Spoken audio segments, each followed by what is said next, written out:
न सांगता मुलांना कधीच कळत नाही. आरडाओरडा करा, चिरका, आईला सांगा, मॅडमना सांगा. आजकालचं जे वातावरण आहे किंवा आजकाल मुलींच्या बाबतीत किंवा तुम्ही असं म्हणतात तर त्याच्यामध्ये कसं आहे माहिती का, एक तर पालकांचं मुलांवरती लक्ष पाहिजे. ठीक आहे, पालकांना वेळ नसतो तर शाळेमध्ये शिक्षक त्याचं जर मुलांना चेहरा बघितलं की त्याच्या लक्षात येते की बाबा ह्याला काहीतरी प्रॉब्लेम आहे.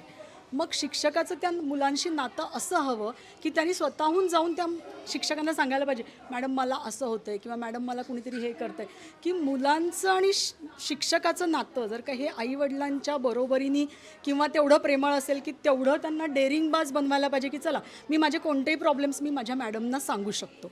असं जर का नातं झालं तर मग ते बऱ्याचशा गोष्टी सॉल्व्ह होऊ शकतात. मला तर वाटतं मी माझ्या मुलांना गुड टच बॅड टच माझा एक व्हिडिओ पण आहे, तो मी प्रत्यक्ष प्रॅक्टिकल करून मी त्यांना शिकवलेला आहे आणि मुलांना सांगते, समजा तुम्हाला कुणी काही करतं, काय करणार तुम्ही? चिरकणार, कसं जोर जरा चिरकणार, चावा घेणार. मग अशा ह्या गोष्टी आहेत ना तर त्यांना सांगितल्या पाहिजेत. न सांगता मुलांना कधीच कळत नाही. अरे बाबा कुणीतरी मला काहीतरी करतंय, मला इथेतून पळून जायचं, मला शांत नाही बसायचं आहे. गप्प बसणं हा त्याच्यावरचा उपाय नाही, हे मुलांना सांगायचं आहे. गप्प बसायचं नाही, आरडाओरडा करा, चिरका, आईला सांगा, मॅडमना सांगा.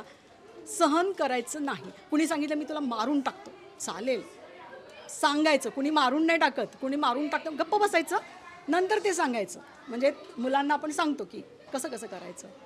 मुलांना सांगितल्याशिवाय मुलांना समजत नाही. मुलं लहान असतात, त्यांना सांगावंच लागतं.